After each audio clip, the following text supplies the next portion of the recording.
As some of you may know, I had a car problem a month or so ago. I woke up one morning, I went to go to work, and there was a puddle in my car, but it was only a little puddle. So I thought, oh, it'll be fine. So off I went. It wasn't fine. It wasn't fine at all because the puddle got bigger and my car had to be rescued by BMW. So it was that day as well where we had all the rain. It was horrible. My car's gone off. BMW are quoting me thousands of pounds to fix it. And I like stressed out my head because I was on my way to work, so I'd had to cancel an appointment as well. So I got back home and I'm all wet and I'm fed up and I'm miserable and I'm sitting there anticipating this huge bill. And then I had to give myself a little talking to, and like, it's okay. Worst case scenario, you just have to get a new car. Now, at this point in time, it was looking like a £10,000 problem to fix. Fortunately for me, it turned out it was only £1,000 problem to fix. Phew. But it got me thinking about emergency funds and why they really do my head in. I mean, I'm really grateful I had, but I think as a financial profession, the way we talk about them does people a disservice. So Catherine and I are here to chat emergency funds with you today. We are. I am firstly amused that you saw a puddle in your car and thought that would be okay. It's only a little one.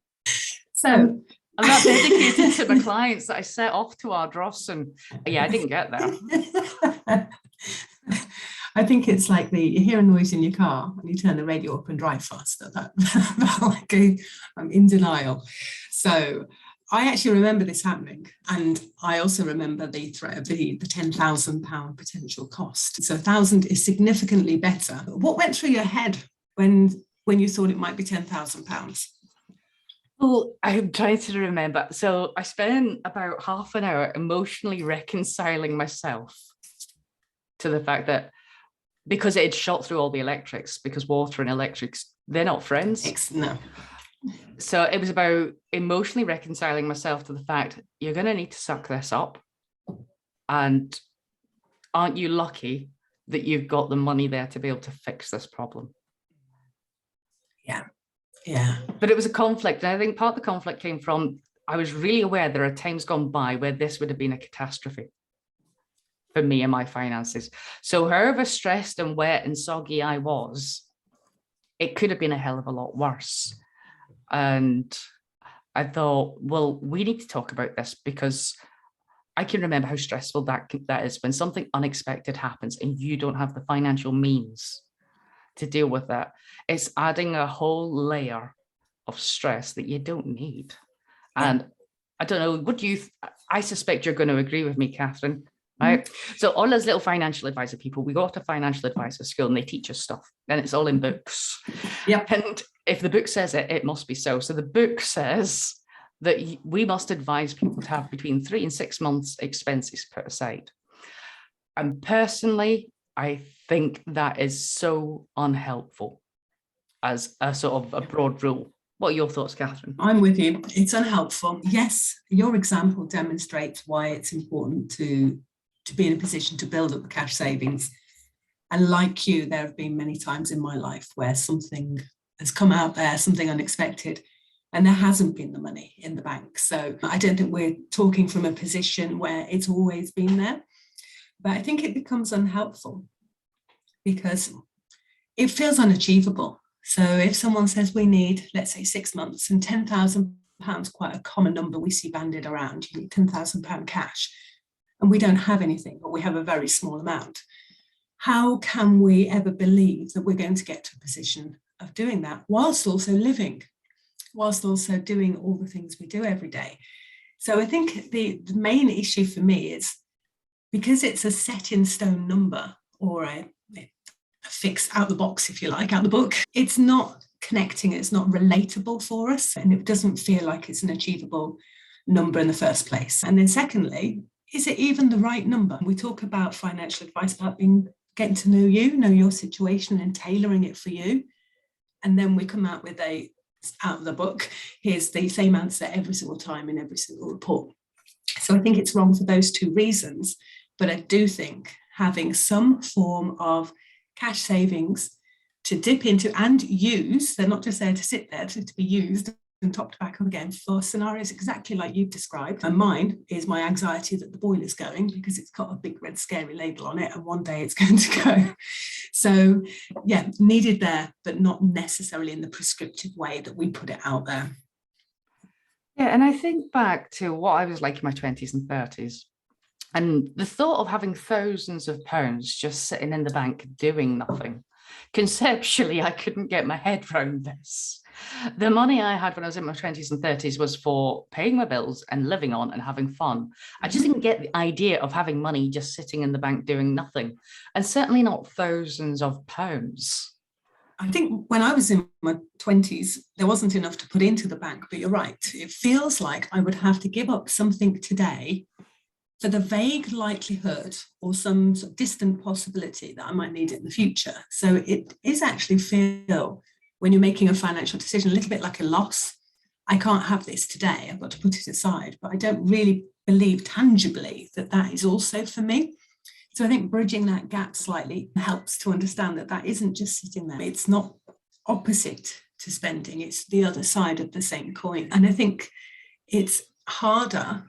It's much harder. I've been in both positions. It's much, much harder when you are having to make choices about how you're living today versus some possibility of a doom tomorrow.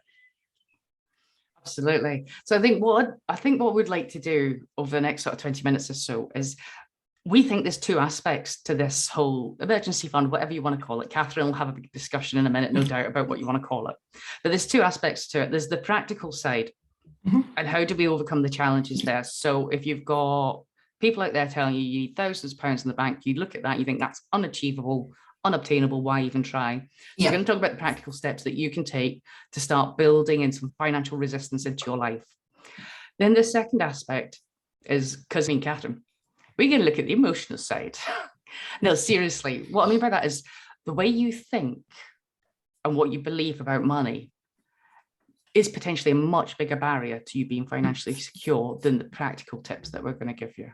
Yeah. So we're going to cover that off. But I think, first of all, Catherine would like a little soapbox to talk about why it's called an emergency fund and why we should call it that. Over to you, Catherine. I don't know, it's a soapbox. So I think it touches on the emotional side. I think there's an awful lot in and around language. And this came from my own personal thing that I don't want an emergency. So therefore, I don't want an emergency fund. And I think sometimes we see another word, it's not the same. We see sinking funds, not quite for the same purpose. But again, it just makes me feel physically like I'm sinking. Why would I want to put anything into something that's sinking or an emergency? So for me, I've got a cushion. I can just about handle it being an emergency cushion, but it's a cushion, it's a softness, it's a bit of space. It's something for me that's positive, that is going to help. I think you did some research on what other people were calling theirs. So mine is now known as the puddle fund. From personal experience, of course. I've heard people call it the bleep fund. Insert appropriate swear word. My absolute favorite, though, comes from Mary Hemingway, who's a friend of ours. She calls it the Armageddon Fund. Yeah. I was so inspired after Mary told me that. I went and set up a Starling space called Armageddon. I use a photo from the film.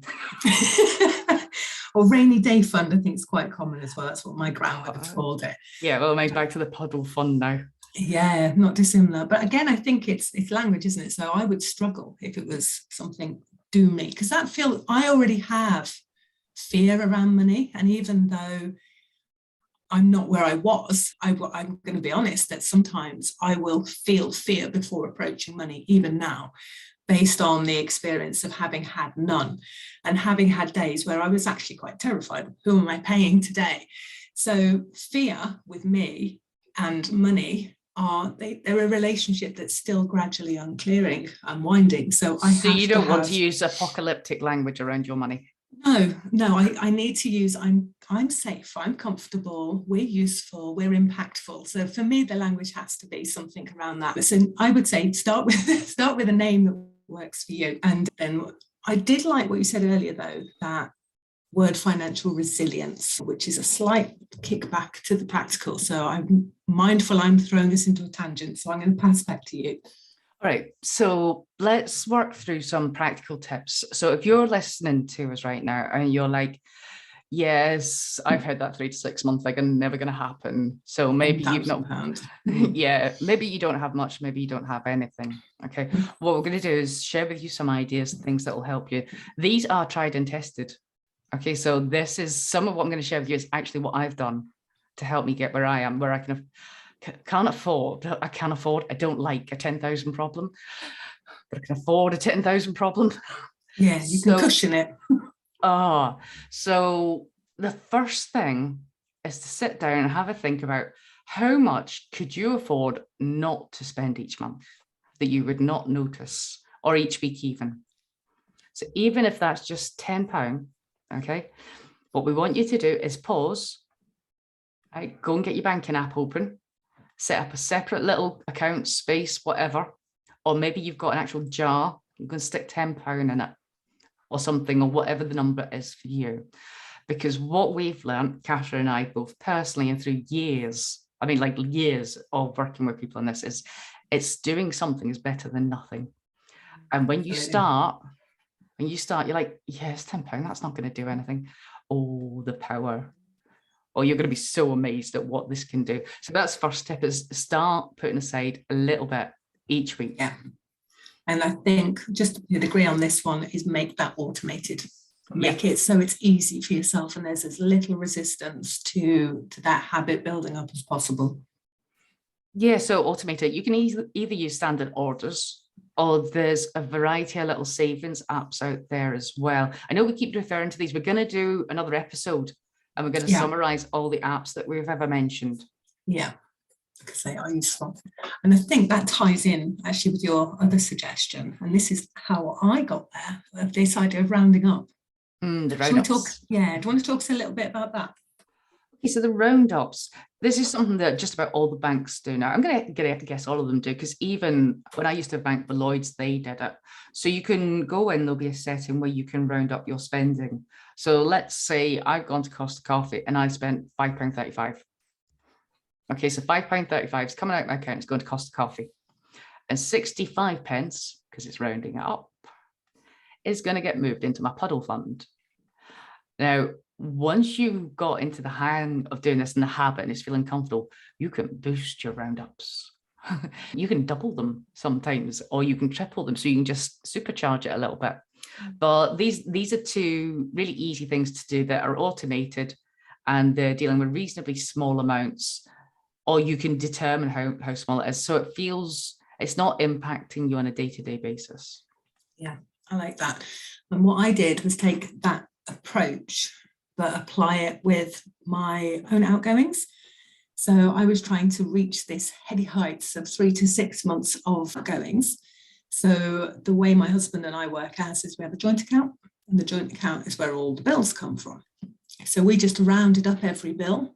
So the electric got rounded up to 100, or well, it's probably now 500. And by rounding them up every month, we shared what we put in. So we were always putting slightly more in. And then at the end of a period of time, we would take that cushion and put that aside until we got there. And I think what that's doing is you get used to not having the electric bill. You're kind of prepared for it being, let's say, £82.73, made that one up.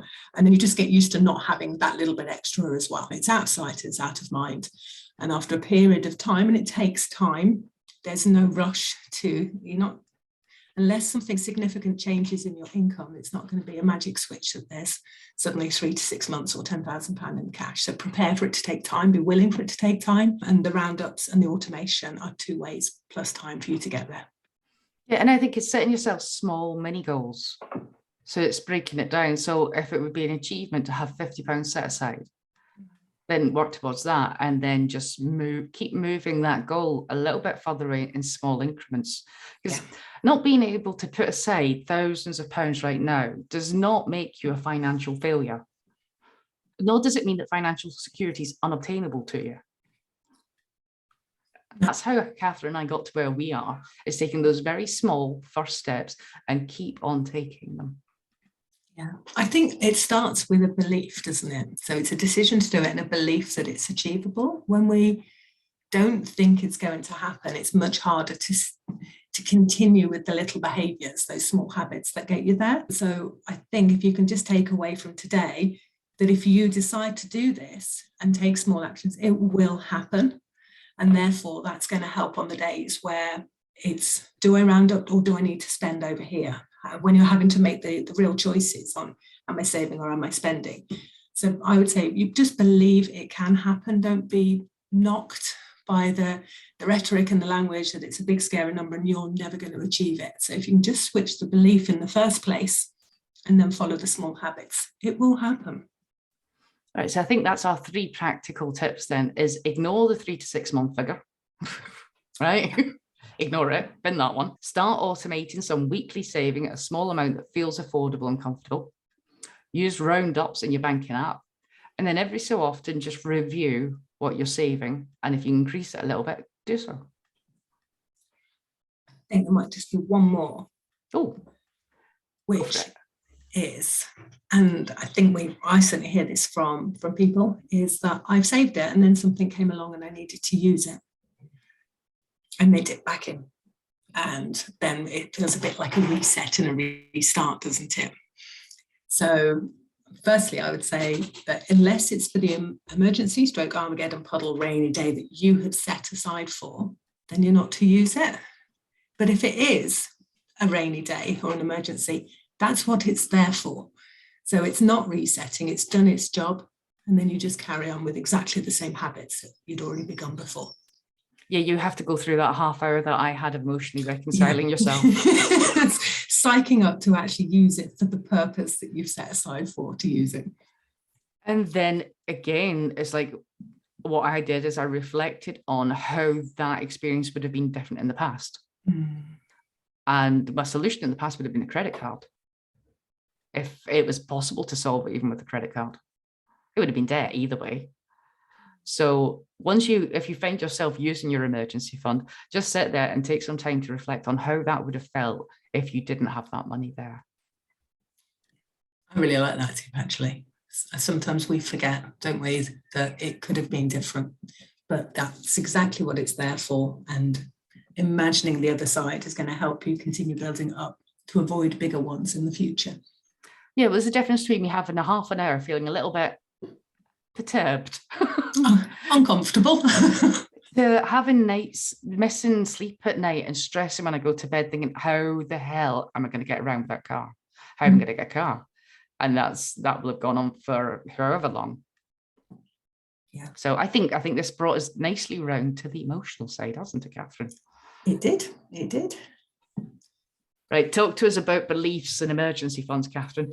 I think I just alluded to it a little bit earlier, that it starts from a belief. So instead of starting from the end point, which is you need £1,000, start from believing that you can. I like to spend a moment just seeing what resistance we get to that.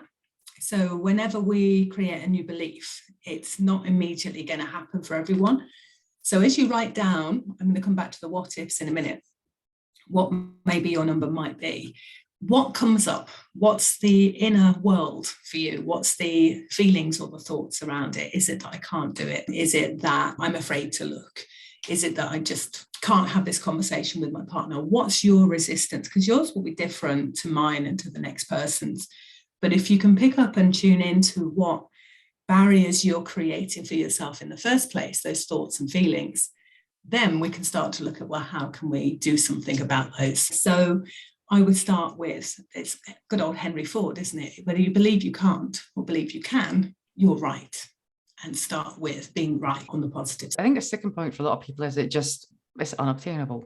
And then, and if that's you, as Catherine suggests, then just take some time to think about what else comes up when you think that. I'm all for bearing my soul in the cafe. I think everybody knows that, don't they? So I'm going to own up to what I told Catherine before we started recording. Well, one of the things, not all of them. That would be foolish. But it was funny because when the car broke down, it really got me thinking about, me having this cash available. And something struck me that had been a barrier to me building this financial resilience that I didn't realize. And when I look back, because I've been capable of putting money aside for emergencies for a long time, but it's only the last couple of years I actually bothered to do it. And one of the things that was stopping me, so I had the financial means, but there was a belief that I didn't deserve the security. that would bring. I find that, I mean, when you shared that earlier, my question was, when did you become aware of that? Because that's a massive awareness of, we know, we talk each week that money isn't about numbers, it's about how we feel about ourselves, and often echoes what our feelings are. But to actually get to that realization takes longer. So you didn't realize this until you'd actually begun the saving, did it? So how did you see it getting in the way of you creating that savings once you began? All right, this is why the first few tips we gave are so kick-ass, because they overrode the belief. Mm-hmm. So I started doing the little savings a couple of years ago, and I got the habit going, and it was building evidence that I could do this. So there goes this is unobtainable belief, because I'm doing it. And yeah, I started off just small. I think, the first time I had £100 just sitting in my chip, I was like, oh, check me out. And then there's £500. And then it grew, and I'm like, wow. So that was debunking this is unobtainable. And it was the habit. And I was that hooked on the habit. I was like, oh, this is kind of fun. Look at me doing something I thought I couldn't do. Being all grown up with your money. I know, I'm adulting, as Michelle calls it. But it was only when I had that half hour of reflection, as it was trying to get dry and warm, that I realized that one of the things that had stopped me doing it earlier was this belief that I didn't deserve the security that it brought. So I think if anyone else is feeling that, that's a really key thing to pick up, that we all do deserve. Why would any of us not deserve to be safe with our money? So going back to when you start this and you're taking a few minutes to look at what your resistance and obstacles are, see whether that's something that comes up for you, because you're not alone. And Julie was extremely honest, but I had to have to put my hand up to not feeling that I deserved the money.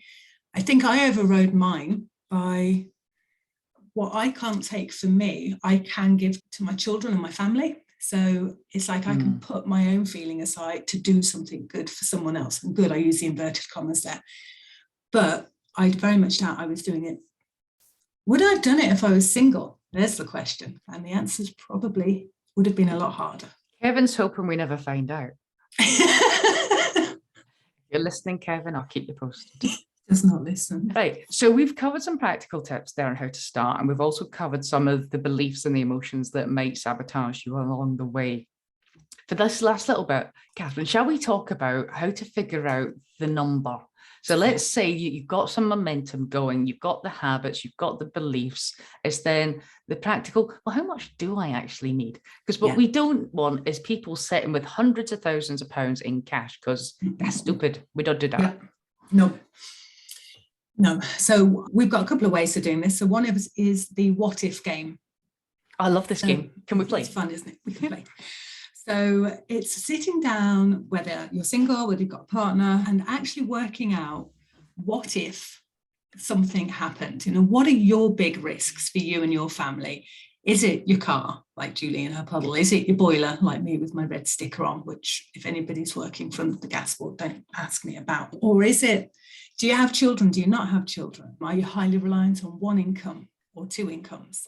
So by playing the what if game is you're kind of trying to work out what's your big risk and risks, because it will be plural, and what does that translate to in an emergency number for you? So Julie, what if, we know what if your car breaks down. So if you were to think about a scenario in your life changing, what would cause you a concern? What would make you think you needed to dip into Armageddon or the cushion? I'm trying to think. Now, me not being able to work because of ill health isn't a concern, because I have insurance in place for that. Yeah. So that's not a worry. What if? Yeah, I'm a little bit worried about my roof, if I'm honest. I can't believe I'm going to tell you about this. Right, so last year... Could be another puddle this time in your house. No, last spring, I heard that little noise, like bloody squirrels in the loft. So Brian came down, went up in the loft and did something, I don't know what. It looked like a disco up there. And the squirrels were gone. This spring, I've heard the noise again, and I can't figure out if they're on the outside of the house or if they're actually in the loft. Now, what I have found is there's a YouTube video that's got squirrel music on. So I put the squirrel music on in the morning when I can hear them, and they disappear. But I'm thinking, this is probably not a long-term solution. This is probably the equivalent of getting in your car and seeing the puddle and thinking, oh, it'll be fine. So yeah, it's a really long-winded answer. Yeah, I'm worried about my roof. Okay, roof worries. I was worried not about not being able to work, but the way that I structured my insurance to make it affordable at the time is I have to not be working for a deferred period of time, which I can't actually remember without looking at the paperwork, but it's 3 months or 6 months.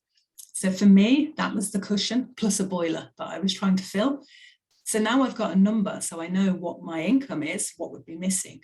I've got a rough idea what the boiler is, and I put them together, and that gives me my amount for the emergency fund. I don't know what a roof costs. Right, so if there's any listeners that knows anything about squirrels and roofs, Squirrels come and back to me. roofs. I appreciate now my answer was completely unhelpful for your example, but I had to share. Yeah, I guess other what ifs for people could be, what if the car breaks down or the boiler breaks down? What if someone in the family isn't able to work? If, for example, maybe the children need something for something that they're very passionate about. So we know that activities with children, actually no, is that an emergency, Julie, or is that more of a That's planned base? expenditure. That's planned expenditure. So the emergency is the unforeseen what if, isn't it? It's for those oh shit moments in life. Right. Anyone who's listening, just sit down and imagine your last oh shit moment, because I'm sure we've all had one. What was your oh shit moment? And what if that happened again? Yeah. And I think that would give you quite a realistic, sensible, really plausible, there's a big word for me in the morning, plausible scenario that you know can happen, and you've probably got an idea of the cost of it, and is that prepared for? And that's your emergency fund. Oh, hang on, it's coming back to me now. Okay, so then squirrels again. No, it's not the squirrels. It's not squirrels. No, I think was it last January? Like the washing machine always made funny noises, right? But I was in the living room, I thought, oh, that's an even stranger noise. I know that's not right. It's not meant to do that. So like, need a new washing machine. Washing machines aren't cheap. So, and they do seem, I've been through a lot of washing machines. Yeah, they don't build them like they used to. No, the risk of sounding really old. So sit there and ask yourself, what stuff around the house could conceivably sort of give up, and you're going to need to replace that. Yeah. And I think it's the impact of it, isn't it? Without a car, without a boiler, without a washing machine, everyday family life is extremely hard. I can maybe wait for the perfect conservatory or for the other items, but it's what if something goes on that's going to affect your actual monthly day-to-day life. So income stopping and key items breaking, and a quick recce on the cost of that, and that gives you your reasonable emergency savings goal. All right, that's not a sound effect that we've put in, people. I think there's somebody that wants Catherine to move a car. But on that note, it's a good job it's not broken down then. So we've given you some practical hints and tips now to get started, like automate stuff, use roundups, start with small goals, ignore the 3 to 6 month figure. Yeah, pick your own figure, your real figure. Yeah, and Catherine's given you can go play Catherine's what if game. If you're playing the game, we would love to hear what your what ifs were, especially if they're entertaining. So do let us know.